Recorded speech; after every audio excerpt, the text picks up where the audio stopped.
जो मीटर पहले से लगा हुआ है, ठीक है साहब, स्मार्ट मीटर आज नहीं लगा रहे, 5 दिन बाद लगाए, 10 दिन बाद हम सोचेंगे, लेकिन उससे पहले आप उसको कनेक्शन काट रहे हैं, क्योंकि आपको वो बिल, बिजली का बिल बिना नोटिस के आप नोटिस दीजिए, या सरकारी तौर पर कोई आपको आदेश है कि अगर वो नहीं लगा तो उसको ये काट दीजिए, ये तो गलत बात है। चलो एक बात तो समझ में आ रही है कि ये केबाला दर केबाला तो समझ में आ रहा है, केबाला दर केबाला दर केबाला, ये सब झूठ है। हमने एसडीएम साहब से भी बात किया है, हमने सीओ को भी कहा है, ये सब झूठ है। ये कह करके सिर्फ लोगों को परेशान किया जा रहा है कि पवा खली में रात में लाइट नहीं रहती है, लोग परेशान हैं।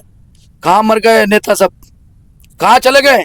जो बिहार सरकार में मंत्री रहे, बिहार सरकार का मजा लिए, पब्लिक का वोट लिए, कहाँ चले गए वो लोग? जो मौजूदा है वो लोग कहाँ चले गए? जय हिंद साथियों, आप सभी साथियों का फिर से एक बार स्वागत है, इस्तकबाल है हमारे इस यूट्यूब चैनल में।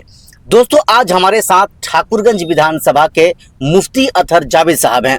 मुफ्ती अतहर जावेद साहब क्षेत्र संख्या 4 के जिला परिषद प्रतिनिधि हैं और वर्तमान में ऑल इंडिया मजलिस इत्तेहादुल मुस्लिमीन पार्टी के पार्लियामेंट्री बिहार बोर्ड के मेंबर भी हैं। और मौजूदा हालात में अगर हम देखें तो जो है उम्मीदवारी की जो लिस्ट है, उस लिस्ट में इनका नाम सबसे ऊपर में टॉप में देखा जा रहा है, जहां तक ठाकुरगंज विधानसभा का सवाल है।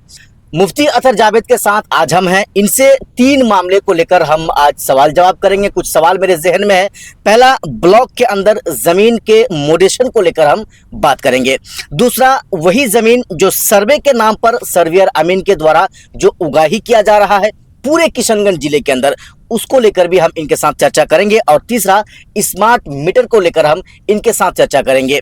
सबसे पहले मुफ्ती अतहर जावेद साहब जी, आपका बहुत बहुत स्वागत है हमारे इस चैनल में। आपका भी स्वागत है।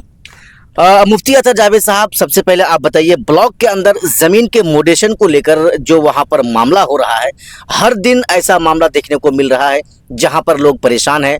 लोग जो है परेशान जमीन के कागजात के साथ साथ रुपयों को लेकर भी है।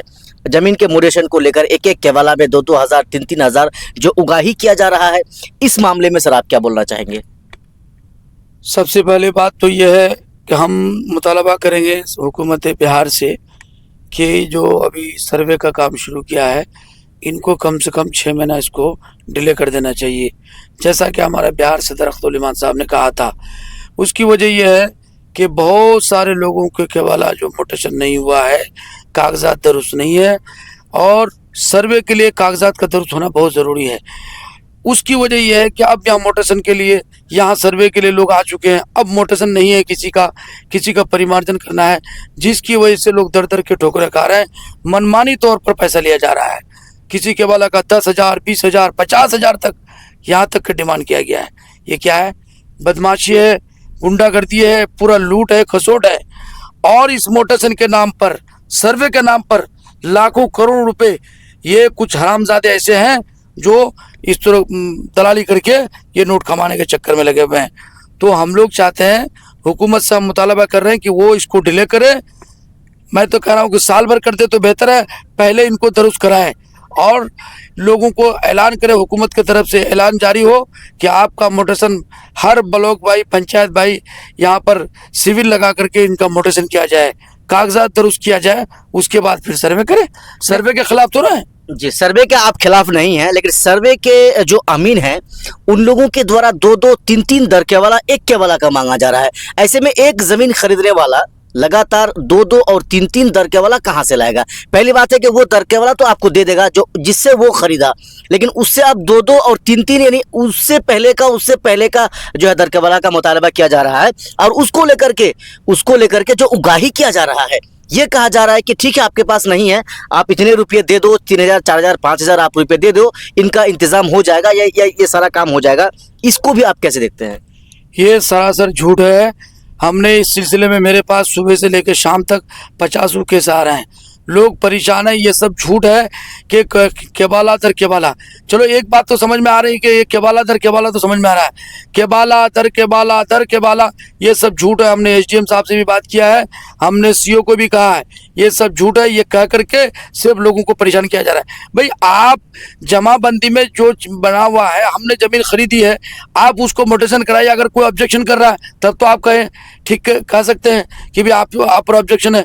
जब कोई ऑब्जेक्शन नहीं है, किसी को कोई एतराज नहीं है, तो आपको मोटेशन करने में क्या दिक्कत है? और सबसे बड़ा ऑफिसर यह है रजिस्ट्रार।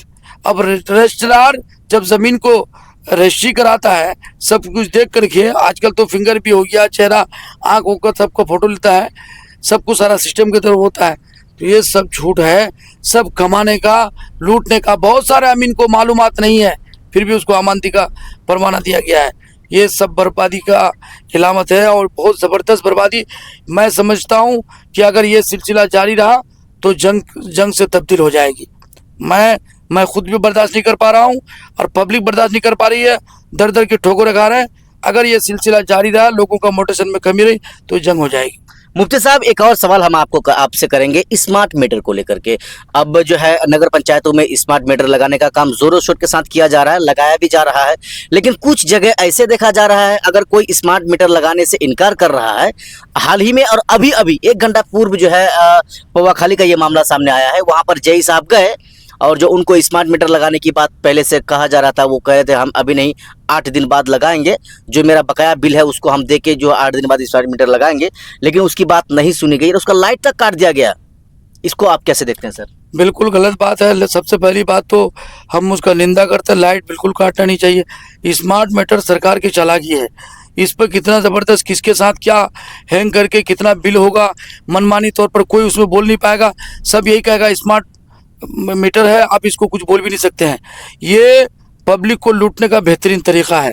दूसरी बात यह है कि अगर जो मीटर पहले से लगा हुआ है, ठीक है साहब, स्मार्ट मीटर आज नहीं लगा रहे, 5 दिन बाद लगाए, 10 दिन बाद हम सोचेंगे, लेकिन उससे पहले आप उसको कनेक्शन काट रहे हैं, क्योंकि आपको वो बिल, बिजली का बिल बिना नोटिस के आप नोटिस दीजिए, या सरकारी तौर पर कोई आपको आदेश है कि अगर वो नहीं लगाया तो उसको ये काट दीजिए। ये तो गलत बात है, कभी भी नहीं। ये लोग मनमानी तौर पर करता है बिजली विभाग का एसडीओ, सिक्योरिटी। अगर ये लोग ये सब नहीं सुधार करेंगे, बहुत सारा मामला खराब है इन लोगों का। अगर कोई आदमी किसी का 5,000 बिल आया और उसने जमा नहीं किया, उसका कनेक्शन काट दिया, किसने कहा भाई, किसने इजाजत दी आपको? आप उसका कंप्लेन कीजिए, 1 बार कीजिए, 2 बार कीजिए, 3 बार कीजिए, नहीं होगा एफआईआर कीजिए, लेकिन आप उसका कनेक्शन काट रहे हो। फिर कनेक्शन लगाने के बाद दोबारा लगाने के नाम पर पैसा मांग रहे हो और नहीं देने पर उस पर मुकदमा दायर कर रहे हो। ये सब झूठ है, रास्ता बना रहा है कमाने का, लोगों को फंसाने का नया नया रास्ता है, सब फ्रॉड है। इसलिए अगर, और एक बात अभी मैं और भी आपने पौवाखाली का जिक्र किया, बहुत सारे साथियों ने हमको फ़ोन करके बताया कि पौवाखाली में रात में लाइट नहीं रहती है, लोग परेशान हैं। कहाँ मर गए नेता सब, कहाँ चले गए? जो बिहार सरकार में मंत्री रहे, बिहार सरकार का मजा लिए, पब्लिक का वोट लिए, कहाँ चले गए वो लोग? जो मौजूदा है वो लोग कहाँ चले गए? लोगों को लूटा जा रहा है, पीटा जा रहा है, जगह जगह लोगों के साथ ज्यादती हो रही है। ठाकुरगंज में ज्यादती हो रही है, वहाँ के गरीब मुसलमानों पर ज्यादती हो रही है, कोई बोलने वाला नहीं है। सिर्फ इलेक्शन में आ गया तो मुसलमानों का वोट की ज़रूरत पड़ती है। मैं इसको बर्दाश्त करने वाला नहीं हूँ। मैं मुफ्ती अतर जावेद MIM के अदना सिपाही के नाते मैं आपको चैलेंज करता हूँ कि अगर इन लोगों ने सुधार पैदा नहीं किया और इसी तरीके पर पब्लिक को लूटता रहा तो ये जंग पर तब्दील हो जाएगी। किसी को रोकना, लोग सड़क पे आ जाएंगे, कोई किसी का सुनने वाला नहीं होगा। मुफ्ती साहब, 2025 विधानसभा के चुनाव में हालांकि कुछ दिनों का समय बचा है और आप लोगों ने यानी MIM पार्टी ने जो एक नया रास्ता अपनाया है, एक ट्रिक अपनाया है ऑनलाइन मेंबरशिप बनाने का, इसको अगर हम एक तरह से कहें कि उसकी तैयारी में आप लोग लग चुके हैं 2025 की अभी से ही, ये अगर हम कहें तो ये सही बढ़ जाएगा? देखिए, वो बात नहीं है, मेंबर साझी तो ऑफलाइन भी होती है। सवाल इस बात का है कि इस वक्त टेक्नोलॉजी का ज़माना है, तो डिजिटल में जो काम हम लोग इसमें करेंगे वो डिजिटल, सबके पास मोबाइल है। किसी के पास अभी कलम जाइएगा, कलम नहीं मिलेगा कोई लिखने के लिए, तो आप सबके पास मोबाइल है।